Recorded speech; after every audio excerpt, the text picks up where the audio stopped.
Common man voice మీ నందం.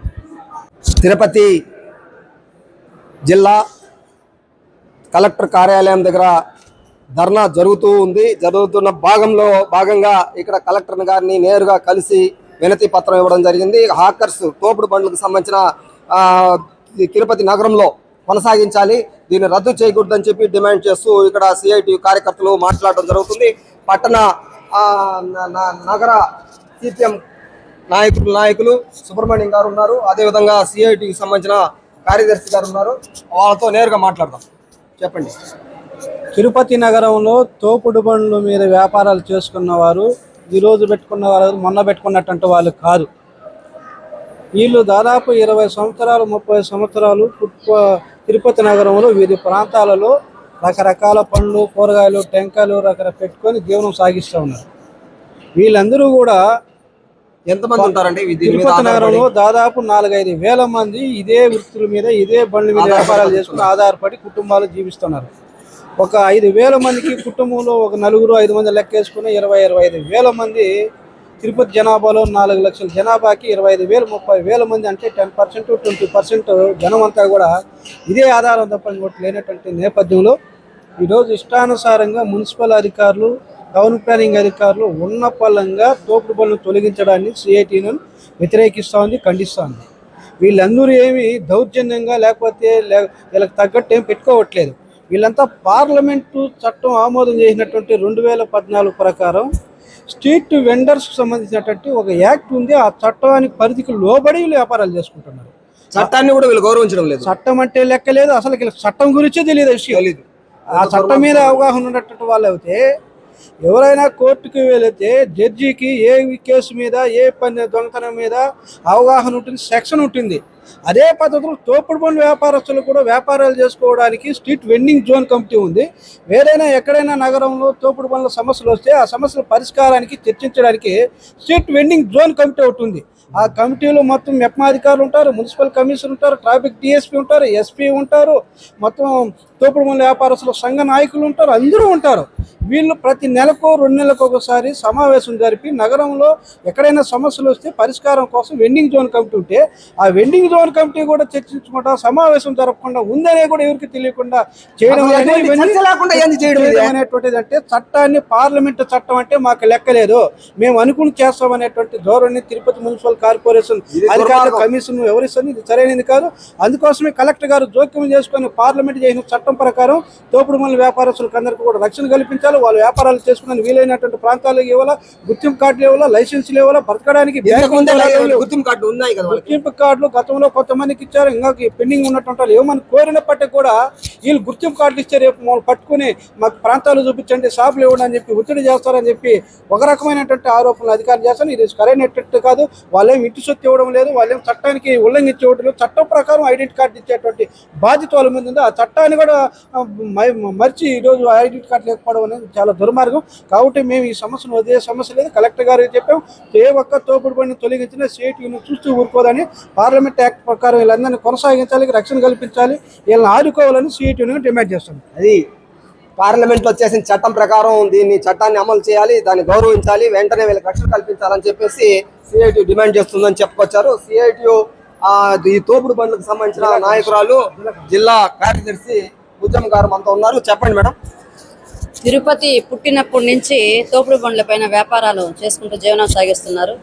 తిరుపతిలో commissioner మారినప్పుడల్లా ఇది ఒక తంతుగా వ్యవహరిస్తున్నారు. ఎవ్వరికి రావడమే పెద్ద పెద్ద బిల్డింగ్లు కనపడవు, పెద్ద పెద్ద ఫుట్పాత్లు కూడా కనపడవు, అక్రమాలు అన్యాయాలు ఏమీ కనపడవు, రావడమే తోపుడు బండ్లే కనపడతాయి. దీనికి నెపం ఏంటంటే ట్రాఫిక్ అడ్డము, తర్వాత నాణ్యత లేనివి అమ్ముతా ఉన్నారు అని. నాణ్యత లేనివి అమ్మేది మొన్నంతా కూడా చూసాం, తిరుపతి పట్టణం అంతా చూసింది. జైలు వచ్చిన ఆహారాలు, రకరకాల ఆహారాలు, కుళ్ళిపోయిన మాంసాలు అన్ని పెట్టి నాణ్యత లేని అమ్మాలంటే జనం ఫిర్యాదు చేయాలి, కానీ అసలు కలెక్టర్లు అధికారులు ఏంది ఫిర్యాదు చేసేది? నాకు అర్థం కాల. ఇట్లా రకరకాలుగా ఇబ్బందులు పెడుతున్నారు. గతంలో ఎప్పుడు కూడా ఐడి కార్డులు లేకుండా ఉంటే మన సిఐటి ఆధ్వర్యంలో పోరాటం చేసిన తర్వాతే ఇప్పటికి ఒక ఐడి కార్డు ఇస్తే 3 సంవత్సరాలు టైం తీసుకొని మళ్ళీ దాన్ని రెన్యువల్ చేసుకుంటా ఉన్నారు. రెన్యువల్ చేసే సందర్భంలో కొత్త వాళ్ళు ఎవరైనా వచ్చి ఉపాధి కోసం తిరుపతికి వచ్చినా వాళ్ళు షాపులు పెట్టుకున్నా వాళ్ళకు కూడా ఐడి కార్డులు ఇవ్వాలని చట్టం చెబుతుంది. మనం చెప్పడం కాదు, చట్టమే చెప్తుంది. వాళ్ళకి ఐడి కార్డులు ఇవ్వాలి, లైసెన్స్లు ఇవ్వాలి, వాళ్ళకి ముద్రా లోన్లు ఇవ్వాలి, వాళ్ళకి నైట్ పూట కరెంట్ ఇవ్వాలి, వాళ్ళకి వాటర్ ఇవ్వాలి అని చెప్పి చట్టమే చెబుతుంది. ఈ చట్టాన్ని ఒకరికన్నా లోన్ ఇచ్చారా?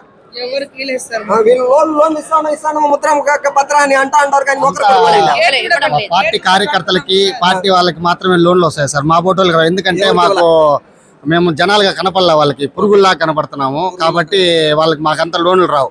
మాకు లోన్లు కావాలంటే దానికి ఫార్మాలిటీస్ అంతా లేనిపోయిన ఐడెంటిటీ అన్ని అడుగుతారు అన్నమాట.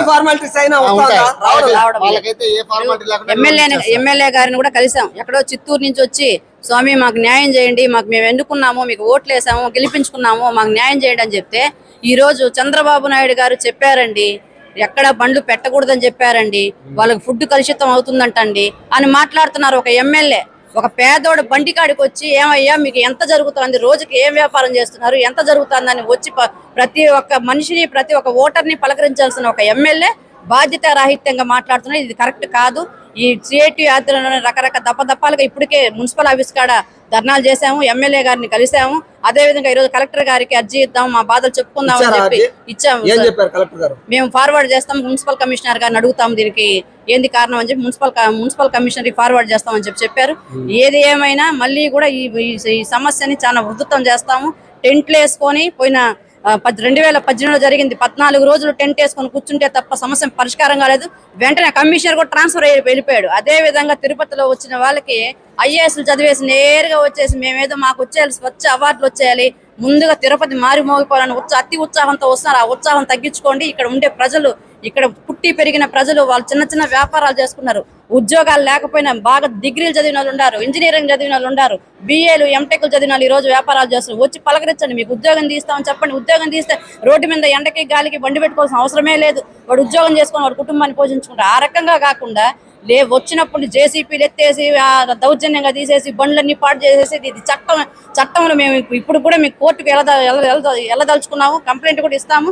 ఏదైతే బండి తీసుకెళ్తున్నారో ఆ బండికి సంబంధించి దాని మీద ఏ సరుకు ఉందో ఏమో అనేసి వాళ్ళు చూసుకున్న లెక్క రాసుకొని తర్వాత మనకు అప్పగించేటప్పుడు ఆ సరుకు ఉండాలి, ఆ బండి యథాతథంగా ఉండాలని రూల్ ఉంది, చట్టం ఉంది.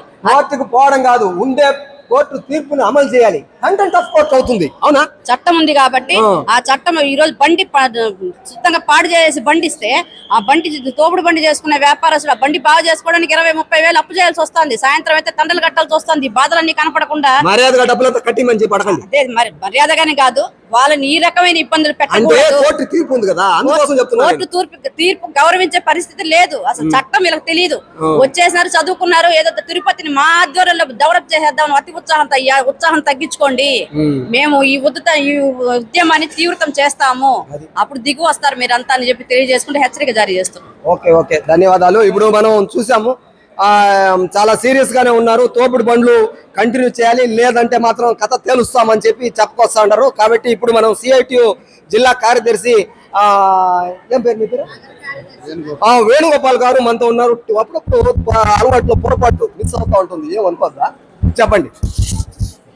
తిరుపతి నగరంలో దాదాపు 50 వార్డులలోనూ సందుల్లో, ఫుట్పాత్లపై, రోడ్డు పక్కన తోపుడు బండ్లపైన కూరగాయలు, పండ్లు, టిఫిన్స్, భోజనాలు పెట్టుకొని దాదాపు 7,000 నుంచి 10,000 మంది దాకా ఈరోజు వ్యాపారం చేసుకుని ఇదే వృత్తిగా ఎంచుకొని జీవిస్తున్నటువంటి వారిపైన ప్రభుత్వం వీరికి ఎటువంటి సహాయం అందించకపోయినా వాళ్ళ స్వయం శక్తితో ఉపాధి చేసుకుంటా ఉంటే వీరిపైన ఈరోజు దౌర్జన్యంగా కూటమి ప్రభుత్వం, మున్సిపల్ అధికారులు దౌర్జన్యంగా ఈరోజు తోపుడు పనులు ఎత్తించాలని చెప్పి ఈరోజు చేస్తున్నారు.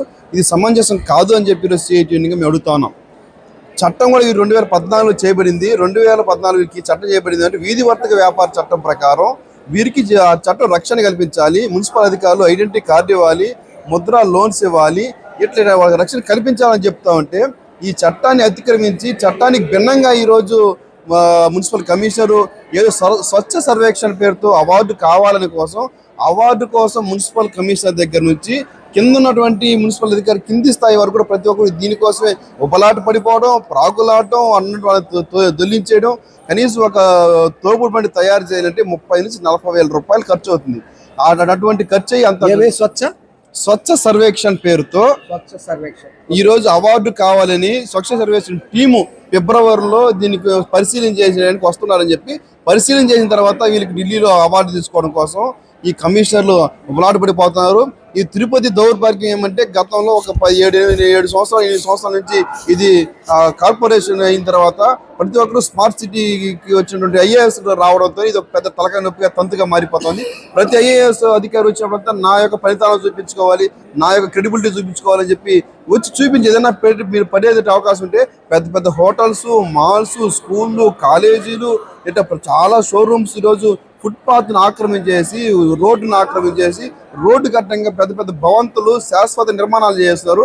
వాళ్ళపైన మీరు ఏమన్నా మీకు దమ్ము ధైర్యం ఉంటే వాళ్ళని కొట్టి వాళ్ళని శిక్షించి ఆ తర్వాత మాలాంటి వాళ్ళ జోలికి వస్తే ఏమైనా సమంజసంగా ఉంటుంది తప్ప పెద్దోళ్ళ జోలికి పోతే ఈరోజు ఖచ్చితంగా దండన ఉంటుంది కాబట్టి పెద్దోళ్ళ జోలికి పోతే వీళ్ళని ట్రాన్స్ఫర్లు చేస్తారు కాబట్టి లేదా ఉద్యోగానికి ఇబ్బంది వస్తుంది కాబట్టి పెద్దోళ్ళ జోలికి పోకుండా పేదోళ్ళ జోలికి వచ్చి వాళ్ళ కడుపులు కొట్టేదానికి ఈరోజు ఈ రకంగా వ్యవహరిస్తున్నారు. కూటమి ప్రభుత్వం దారుణం. మరి ప్రతిపక్షంలో ఉన్నప్పుడైతే తోపుడు బండ్లను పైన ఈరోజు దౌర్జన్యం చేస్తున్నారు, తోపుడు బండ్లు పెట్టించి డబ్బులు తీసుకున్నారు.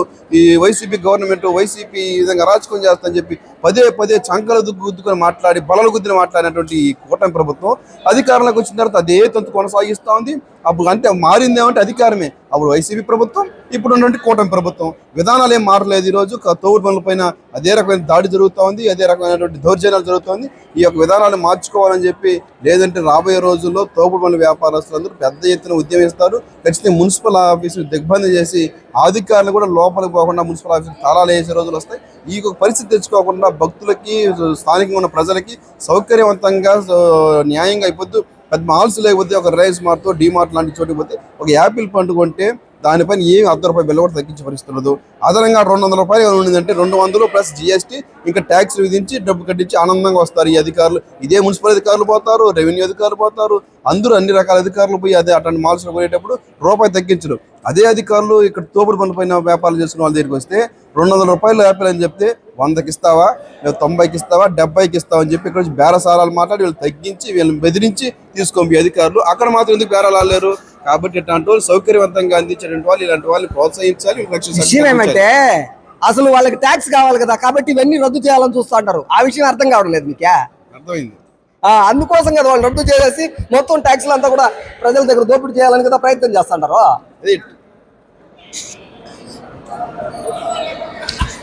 కాబట్టి అదే అసలు ఉద్దేశం.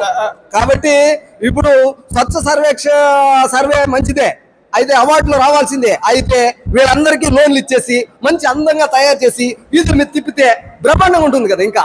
కాబట్టి అట్లాంటి ఆలోచన చేయాలి కానీ అసలు ఈ బండ్లే తీసేసి ఏం చేస్తారయ్యా? కాబట్టి వెంటనే ఆ బండ్లందరికీ పర్మిషన్ ఇచ్చేసి వాళ్ళకి లోన్లు ఇచ్చేసి అసలు అందంగా తయారు చేసి వీధుల మీద తిప్పితే ఇంకా అందంగా ఉంటుందని చెప్పి కామన్ మ్యాన్ వాయిస్ డిమాండ్ చేస్తుంది. ఓకే.